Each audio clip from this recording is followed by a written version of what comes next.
రేయ్ సూర్య, బండి కొనివ్వు అని ఊరికే పదే పదే అడగటం కాదు. కొన్నాక దాన్ని శుభ్రంగా పెట్టుకోవాలి. నువ్వు ఎలాగ స్నానం చేసి శుభ్రంగా ఉంటావో బండి కూడా అలాగే శుభ్రంగా ఉండాలి. అలా చూడు, నీ చెల్లెలు బండి ఎలా శుభ్రంగా పెట్టుకుంటుందో చూడు. అయ్యో.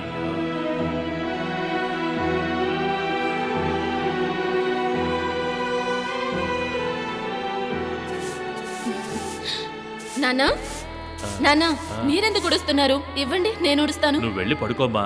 రాత్రి నిద్ర సరిగా పోలేదు కదా. అయ్యో, నేనంతా శుభ్రం నాన్న. చేస్తా కానీ నువ్వు వెళ్ళి పడుకో. నానా ఇవ్వండి, అరే, ఉండమ్మా. ఇవ్వండి నానా, మీరు వెళ్ళండి, నేను ఉడుస్తాను.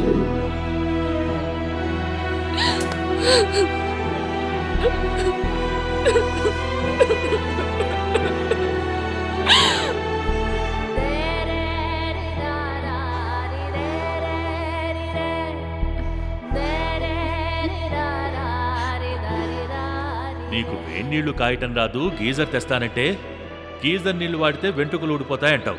ఇప్పుడేమో నీళ్లు కాస్తూ కన్నీళ్లు పెట్టుకుంటున్నావు. అందుకే నా కూతురికి నేను కూలింగ్ గ్లాసెస్ తెచ్చాను. ఇప్పుడు ఊదు చూడు, ఏ పొగొచ్చి నీ కళ్ళలో పడుతుందో నేను చూస్తాను. కమాన్, ఊదమ్మా. థ్యాంక్ యూ నాన్న. ఊదమ్మా, ఊదు, బాగా ఊదు.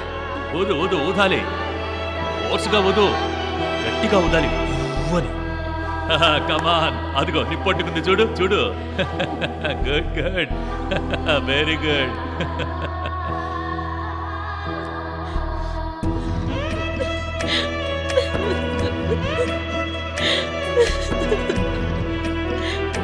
నాన్న, నువ్వు బాగా గట్టిగా పట్టుకో, అమ్మా. నేను ఫాస్ట్ గా తిప్పుతూ ఉంటాను. ఆ? ఇంకా గట్టిగా పట్టుకో నాన్న.